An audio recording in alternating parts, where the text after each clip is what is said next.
Hello and welcome to Updog Sports Talk. We are here with an exciting episode tonight. We are going to be breaking down some of the big conference realignment news. We don't always hit conference realignment on the show, but this particular round of alignment, I guess if that's what we want to call it, has hit close to home for us.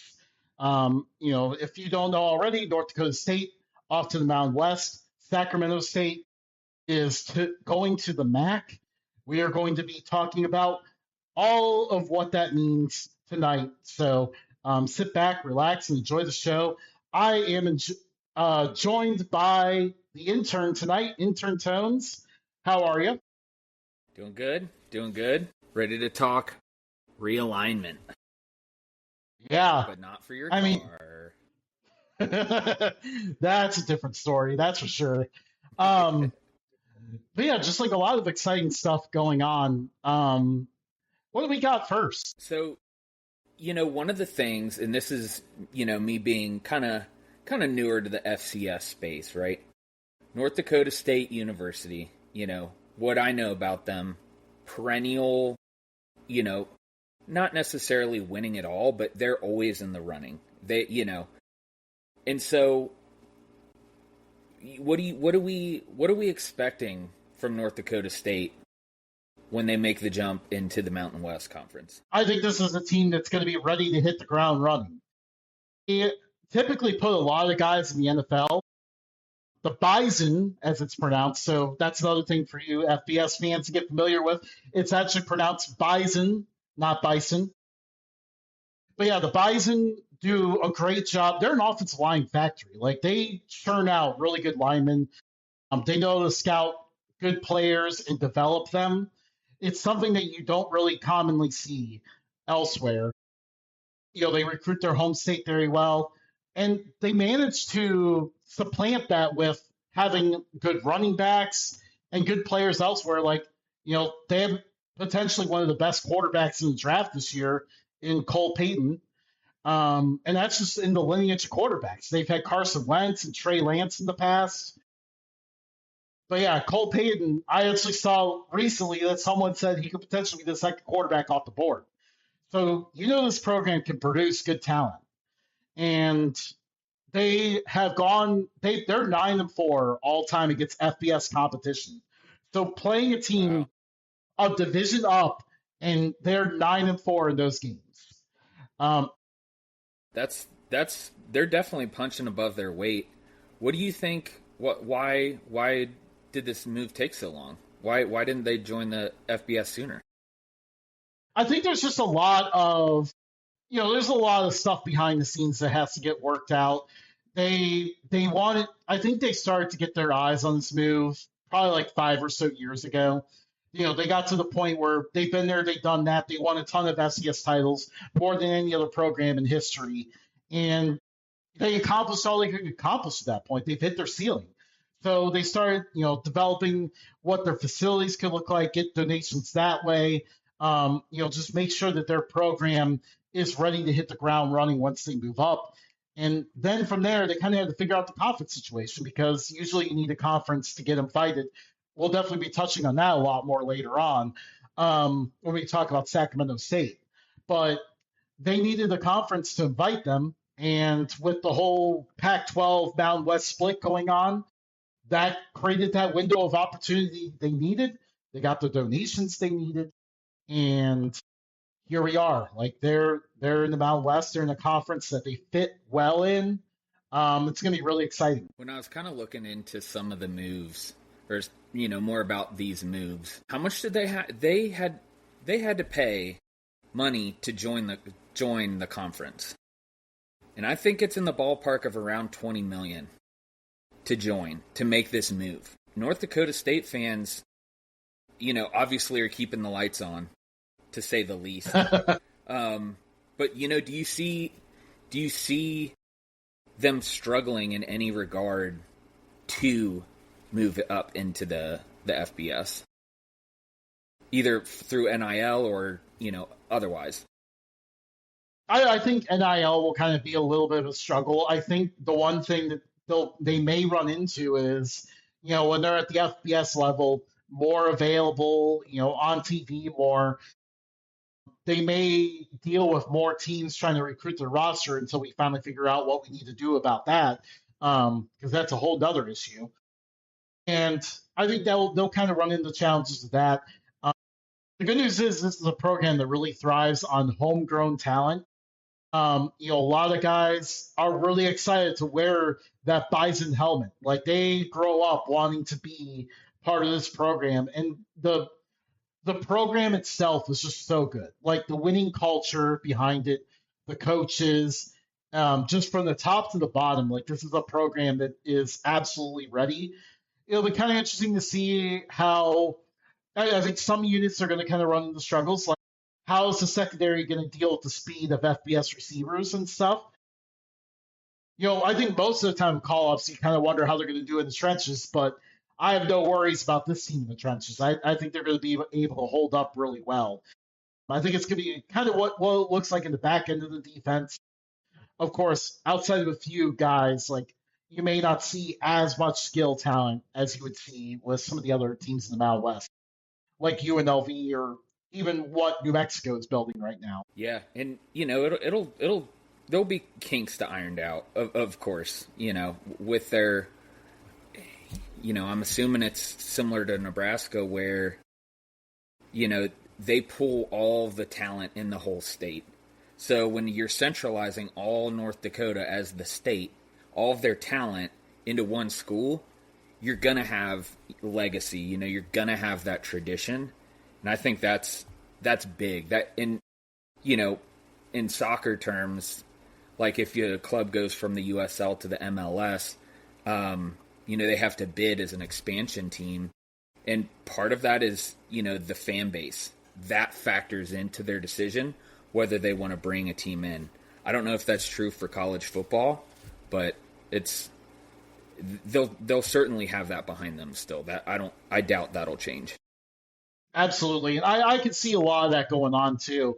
I think what else is going to be interesting is this is going to be a whole lot of new competition, a lot of programs that they aren't familiar with the playing. And of course, for those Mountain West programs, it's also going to be interesting heading to the Fargo Dome. The Fargo Dome is going to be a really cool venue to have at the FBS level, only the second on-campus dome at the FBS level. Do you want to try your chance at who the only one is? Buffalo? No, close though. Syracuse? I knew it. Syracuse is the other one. You were in the right state, just down the road a little bit. Down the street a little bit. I knew the wheel. So I didn't interrupt you because I knew the wheels were turning in the right direction on that one. But yeah, so only the second on-campus dome in FBS. That's going to be really awesome to see games there. They're going to travel to all these different venues. They're going to have to deal with a team like Air Force that runs a triple option. They used to have a lot of experience in triple option. A lot of teams at the FCS level used to run that, but most of them have gone away from that now. So it's been a few years since they've experienced an option team. And, you got the high-flying offense at UNLV. North Dakota State versus Hawaii is just going to be straight up awesome. Like, I don't even know which way they're going to go in year one. Like, are they going to play each other in the Fargo Dome or out on the island? No matter what, I am looking forward to that matchup. That game is going to be a lot of fun. I also like that Northern Illinois kind of in the Mountain West, like they kind of help bridge.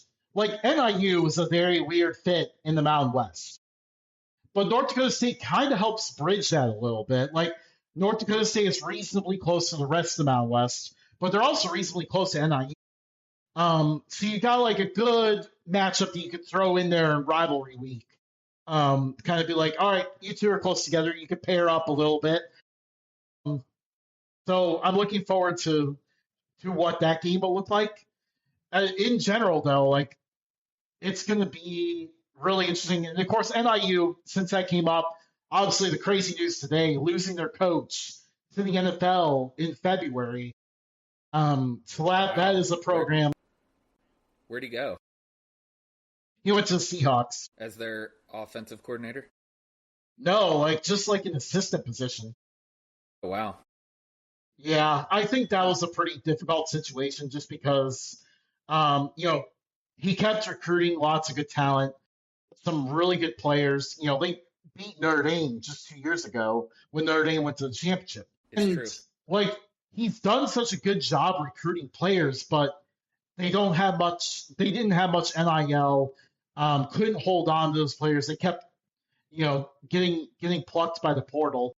And he's been, I feel like for the past year, been kind of sounding alarm for a little bit on that. And I think it wasn't surprising that with, once again, after a rough season this past year, you have your best players leaving again.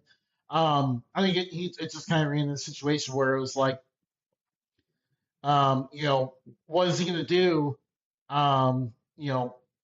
Potentially on the hot seat even. So I think it just became time for him to go and head somewhere else. But I think it's also, once again, showing the concerns that we're driving good coaches away because we don't have the portal figured out. So, they're moving in. They're going to be, somewhat at a disadvantage. You seem to think that they're going to be fine. By introducing a new predator into the ecosystem that is the Mountain West Conference, how do you see that shaking out for the other teams? Who's going to get caught, and who's going to maybe show them what the FBS is all about? It's going to be really interesting. I think I'll start out with the ones that are probably going to show them a little bit more of FBS. Like they're going to be the real good measuring sticks of where they are. I think their biggest challenges are going to be Hawaii. UNLV is going to be very good again. And you got to look at New Mexico as well with what Jason Eck is building down there. And he's very familiar with going against North Dakota State. Before he went to Idaho, he was part of that South Dakota State program when South Dakota State started to get some wins against North Dakota State. So he knows a lot about trying to beat that program.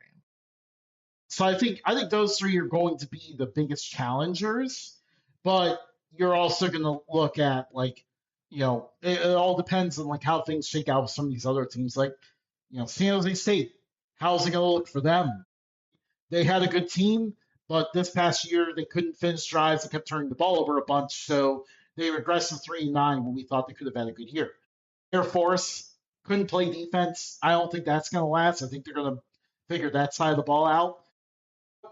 It'll be kind of interesting. I think right now I would put North Dakota State more towards the contender tier than a lower one.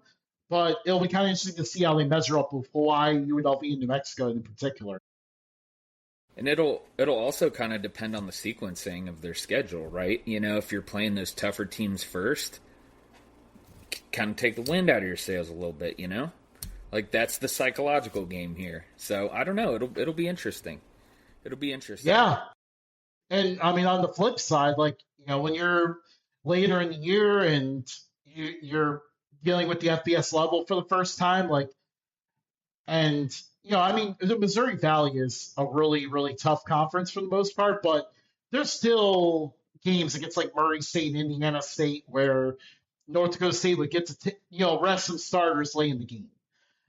They're not going to have that benefit anymore. So what does the depth look like when they get late in the year is going to be another question. Absolutely. I was thinking some of the viewers may not know all the logistics behind, moving from the FCS to the FBS. We mentioned the money. You got to pay the conference to join. Schedule's going to be tougher. Are they eligible for a bowl? And if so, why is it in 2028? In other words, you know the answer to that. Currently, there's a 2-year waiting period when you move up to be eligible for a bowl. I think it's an old, antiquated rule that for some reason has never gone away. Like, why punish the team for moving up? I can understand if a team is moving down and they're moving down, they have an advantage at the moment, maybe not make them eligible, but why punish the team for moving up? That doesn't make sense. They're going to be applying for a waiver. They're going to try to see if they can get that through to maybe be competitive, maybe, let them know, hey, this is an unprecedented program moving up. Look at how quickly some of these other teams like Appalachian State and Georgia Southern, look how quickly they became competitive. But then look at us because we have we have more national titles than any other FCS program in history. We are a different program. So I would suspect that's their argument. We'll see how it goes. Because again, like if they're eligible, we're talking about a team that could even win the Mountain West and reach the playoff. Like they are definitely a contender to do that, which would be absolutely electric if a team did that in their first year. The other way is potentially we saw this with Delaware and Missouri State this past year. They managed to reach a bowl because there weren't enough bowl eligible teams, but both those teams were over 6 wins. So both Delaware and Missouri State got the bowl, and Delaware even won their bowl game. So it's a possibility that we get to see that again. Yeah, it sounds like that rule is it is truly, when you boil it down, you're punishing the promotion. Because in soccer, they let you get your ass whooped, and then when you lose, they'll give you the golden spoon. So, there isn't like any preclusions, like you can't be in the playoffs or, whatever. So that's an interesting rule that they have. Yeah, I think by interesting, you're nicely saying that rule stinks because I will say it definitely does. That rule is a joke, and I hope we start to get rid of it. Well, maybe we transition over to our neck of the woods. Dude, why the hell is Sacramento State in the MAC conference? I was looking forward to how you're. So this is a very weird arrangement. Yes, Sacramento State is joining a conference with teams in the Rust Belt and UMass. Which, by the way, the other day I got excited when I saw the map. I thought UMass was part of the Rust Belt too. They're not. But the rest of the teams are part of the Rust Belt. This is not unprecedented, by the way. Don't forget that for 3 years in the early 2000s, UCF was in the MAC. And that was a very weird arrangement. However, this is yeah, like probably like an old video game. Like you play it and you're like, oh yeah, here you go, UCF's in the MAC. Yeah. But obviously, this is a little bit different because we're talking about a team all the way in the West Coast. To simply put this, like the first answer is money. That's why. I think this became like a 5-year deal. Sacramento State is really paying to get into the MAC, and I think paying to enter a conference is actually more of a newer concept. Usually there's a waiting period before you can take advantage of TV revenue or something. But this is where you're actually physically handing over money to join a conference. This is kind of new. And I think it's another reason why we should get rid of the bowl ban rule, because I think these teams are already kind of fronting the bill by having to pay to join conferences. So this is definitely a weird new thing. Sacramento State kind of floated it out first. North Dakota State kind of took advantage of it, got into the Mountain West, and now Sacramento State finally pulled it through here. And I think North Dakota State's price kind of upped the max price for Sacramento State because they're like, hey, you guys are further out. You don't bring what North Dakota State does, so fork over some extra cash. But this is a 5-year deal. That's a shakedown, dude. They did. They definitely shook them down. They were like, hey, you want to join? Like, you are going to give us this. You're going to pay for the travel expenses and all of that. And I mean, the weird part is like they literally announced this a 5-year deal. So like that within the announcement already kind of tells you this is a short-term arrangement. This is not permanent. Sacramento State to an end. Sacramento State has been a program of high aspirations ever since their president took over. Their president, Luke Wood, took over in 2023. He was the guy that was like, hey, we're going to make the Sacramento team, we're going to make Sacramento State a huge part of this city. That involved getting them up to the next level. At the time when he took over, like the program was in good shape in football too. They had a year, they were just coming off a year where they were undefeated in the regular season, and then they lost in the playoffs in the wildest playoff game ever. They lost to Incarnate Word 66-63. There is no overtime involved in that score. Straight up in regulation. Both teams scored Jeez. in the last minute of that game. So they were in a good position already, and he was like, "We're going to further this by getting them to FBS." But they were still looked down upon by some of the conferences. I think some of his messaging kind of was a little bit out there. A He little called the Kurt FCS Signetti-esque. not quite a little bit more cringy than Kurt Signetti, because like Kurt Signetti could, when Kurt Signetti talks, like he's going to cash a check that he's writing. Um, It's true. for a long time, there was stuff like, he called the FCS, I think Bush League or something, and a lot of teams really took offense to that. They were ready to prove it to him.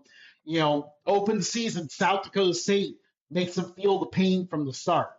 And then later in the year, he calls Montana the Pandas for some reason. I don't know why. This is like, yeah, the weirdest trash talk I ever seen. Then Montana crushed him. So like, he's very much a character, but I also like what he has in mind. Like, I want to make Sacramento State this massive program. And that, we got to get to the FBS level to do that. Maybe his messaging behind what FCS is was not great. I don't agree with it, but I also like that he was like, we're going to give Sacramento an FBS team. We're going to make it a big deal. And, they had to get the FBS to get there. So this was their in to get into FBS because it sounds like the Mountain West was not interested in this arrangement. Pac-12 was not interested, even though the Pac-12 definitely needs a team. And Conference USA, maybe they weren't interested in Conference USA. Maybe they preferred the MAC. But so they get to FBS. And the MAC, on the other hand, they're getting a nice cash injection out of all this. It's true. It's true. When you think about it, just the distance, right? We're talking coast to coast. You have Sacramento State, playing in UMass definitely has a football team, right? Yeah. Yeah. I was just thinking in terms of Boston, then I was like, wait a minute. Like, what if they don't have one? Yes, of course. Of course they have one. We're talking coast to coast, baby. That's crazy. They're going to be traveling a lot.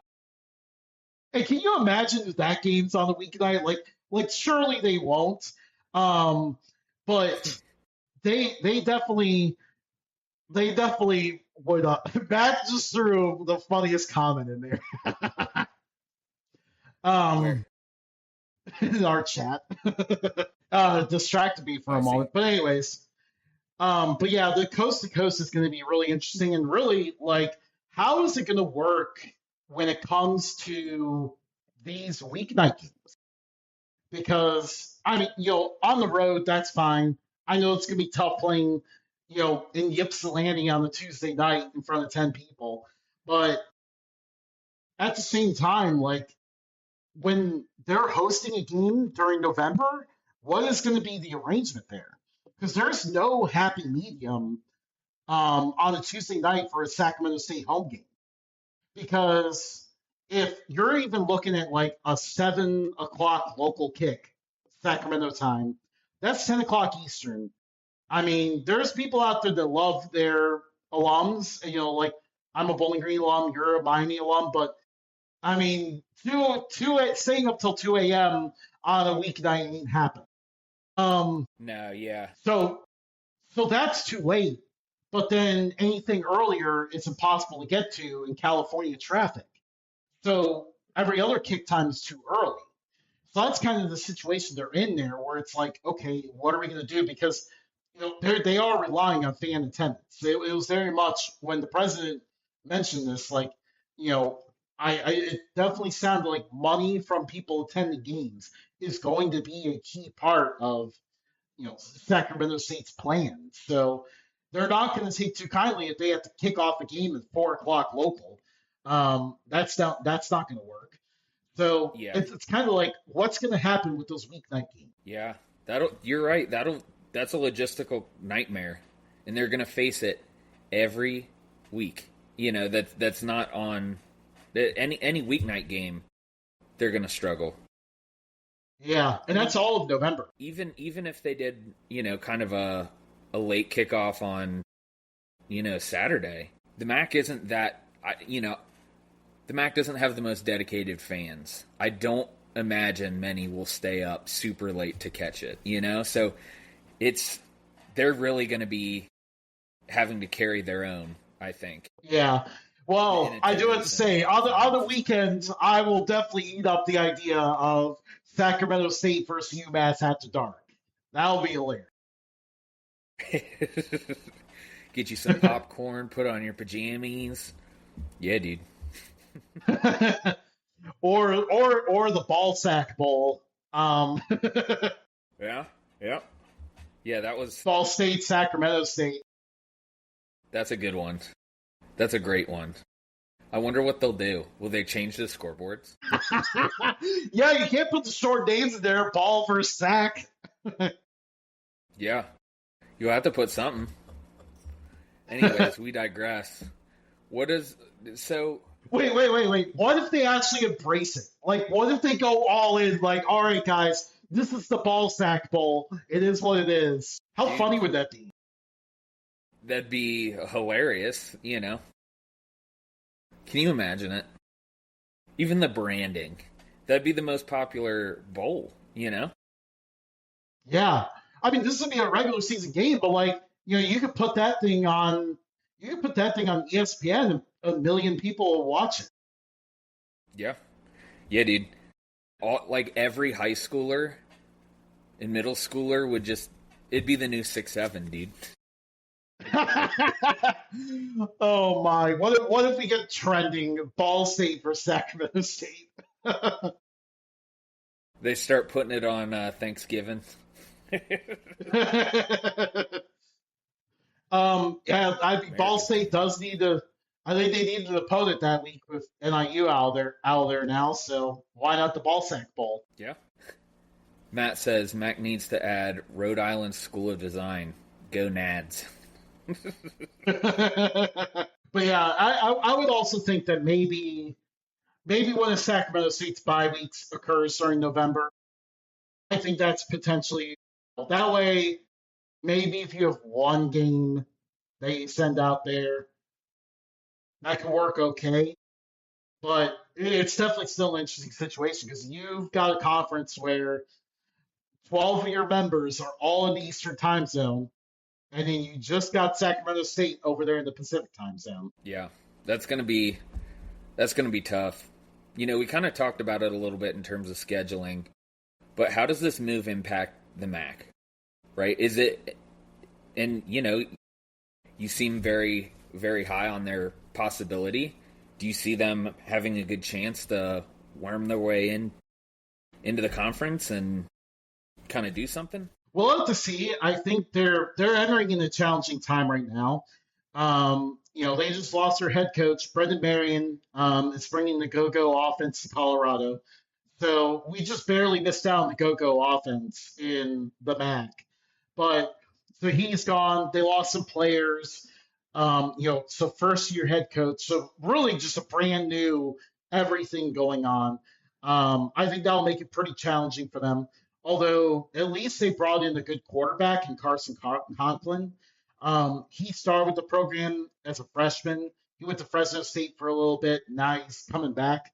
I think he's at least a good starting point for them. I think they'll be pretty tricky when they're at home. I think that's a long road trip the MAC teams are not used to. So I think Sacramento State can pull off some of those home games.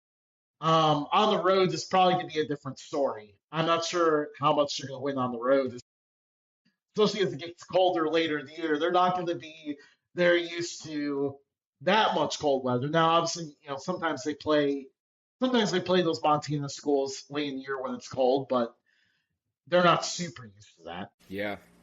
It's we've kind of talked a lot about what the incoming team does to the conference. But we didn't talk about what those teams leaving the FCS does to the rest of the FCS. What do you think about that? Yeah, so this is really fascinating because Honestly, the reaction was not quite what I expected. I feel like a lot of South Dakota State fans in particular were angry, kind of a sense of panic almost, like we just lost our biggest rival. Our biggest rival is in a completely different division. We don't know when we're going to play them again. Like, the Dakota marker is a huge game, and for at least a couple of years, we probably won't have it. I'm very curious to see where this impacts South Dakota State in particular. They're the one that's definitely taking the biggest impact of this because they followed North Dakota State everywhere they went. They both moved up to FCS at the same time in 2004. South Dakota State got a lot better because of North Dakota State. They saw their rival winning championships, and they turned around and they started winning championships. So now it feels like South Dakota State might be starting to push to get themselves FBS ready because they're going to want to go up and join their biggest rival. The other curious part is like I didn't expect the same impact on Montana and Montana State fans. I feel like for a long time those fan bases have been very happy at the FCS level, very happy with avoiding the drama that the power conferences cause at the FBS level. I think they're happy being away for that for a long time. But it appears this move has kind of made some of them rethink that a little bit. They're like, well, hang on a moment here. The biggest program in FCS just moved on. Do we want to avoid getting left behind too? So it's kind of interesting that they even gave that thought. Now, ultimately, how I feel, I think FCS is going to be fine. This division had Appalachian State look really good. Appalachian State won 3 titles in a row. They went to FBS not long after that. Georgia Southern won a lot of titles. They went to FBS. I think the subdivision usually goes along pretty well, no matter what goes on. And I think this will be the same here. I feel like they're outside of those 3 fan bases that I mentioned before. I think a lot of people kind of felt like it was time for North Dakota State to move on. Like they kept dominating.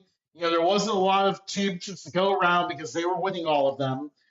And then eventually, when a fan base of the program does not embrace FCS, it's really not fun to have them in there.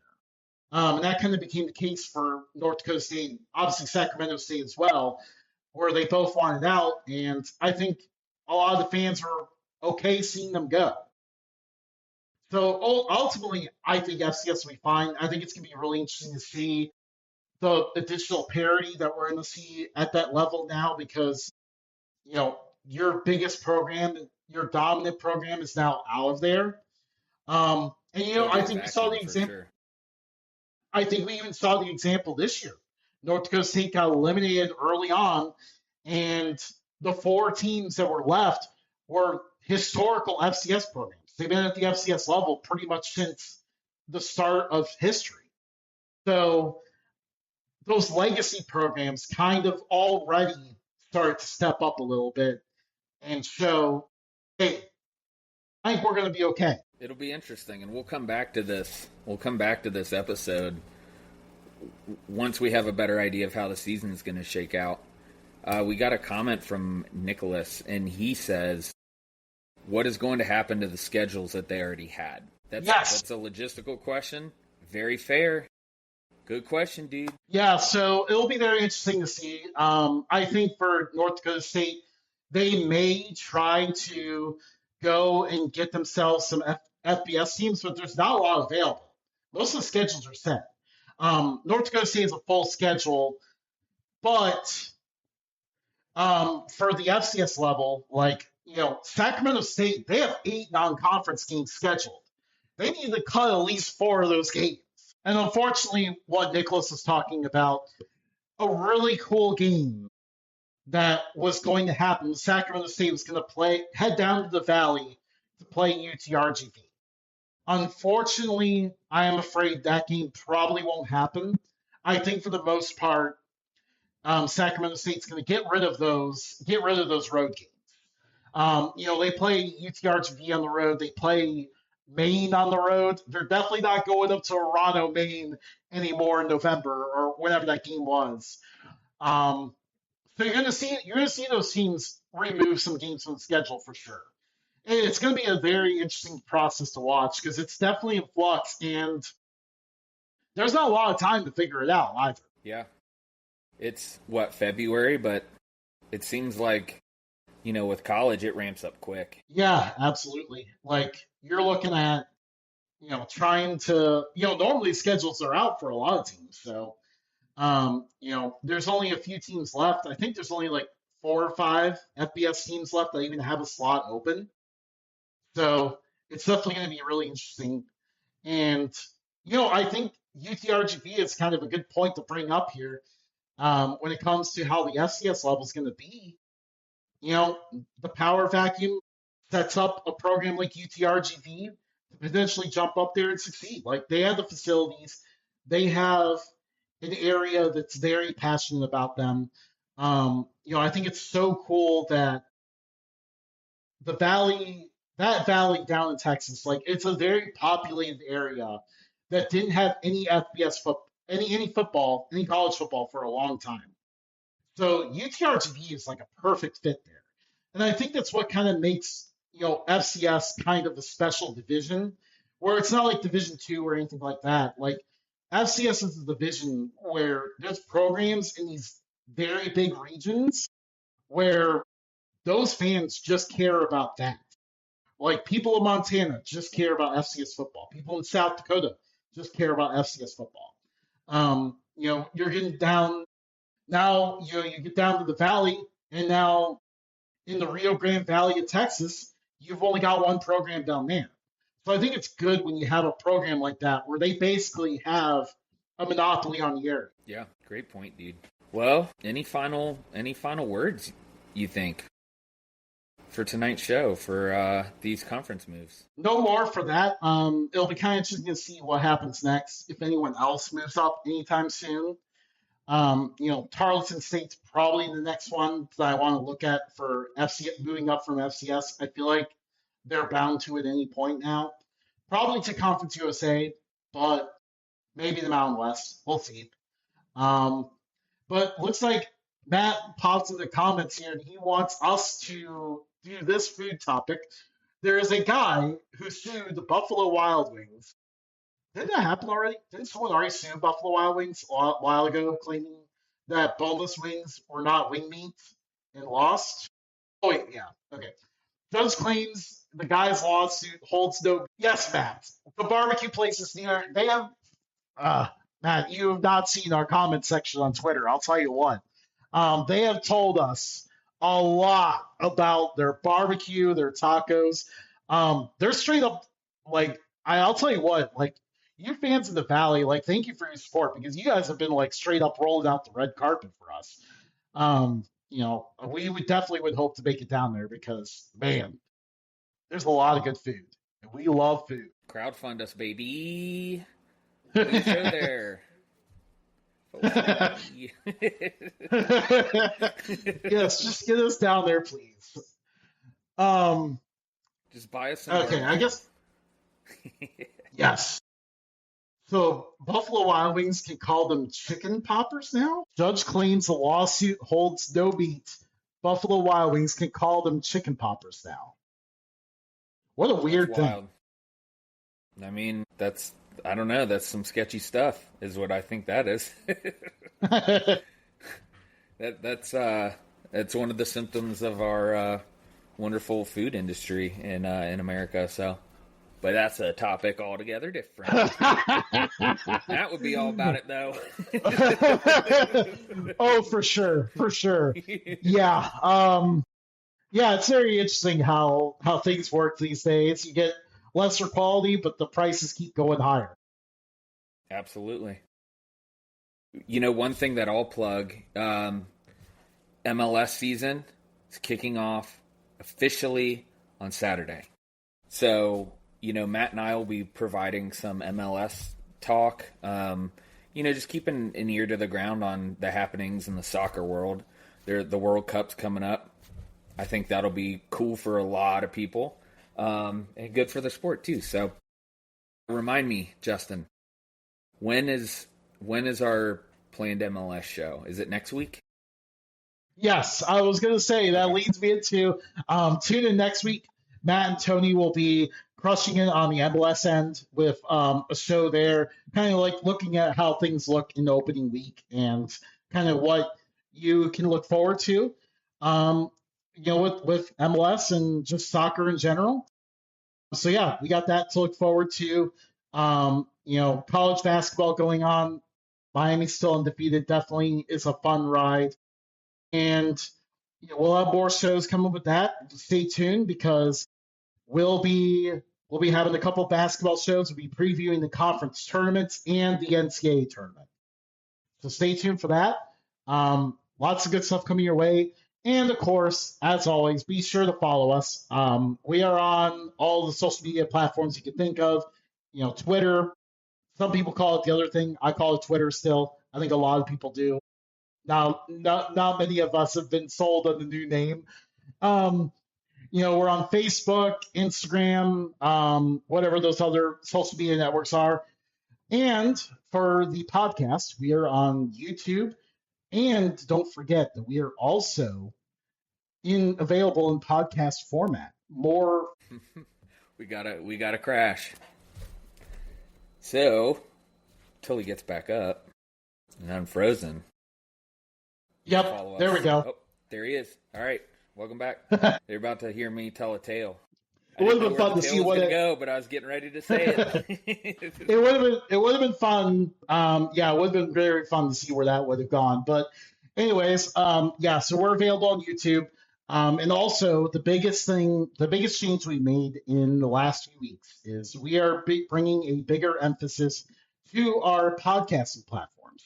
So that way, if you if it's not easy for you to watch a video during the day, or you just get tired of seeing my face, which I definitely don't blame you. It's available there for you as well. We're on Spotify, Apple Podcasts, and iHeartRadio. So be sure to subscribe to us there, and also give us a 5-star rating.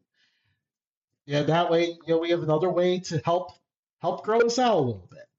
Yep, absolutely. Every little bit helps. Absolutely. Hey, every little bit gets us closer to that trip down the Rio Grande Valley.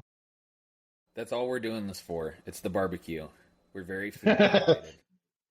Yep, to see a UTRGV football game and have the tacos and barbecue. That is what we're here for. And of course, we're here to bring coverage to the programs that don't get enough coverage and the sports that don't get enough coverage and everything like that, kind of filling the gaps that the larger media market networks leave you. With that being said, thanks for joining us. I'm going to end this Midwestern goodbye now. Thanks, and have a great night.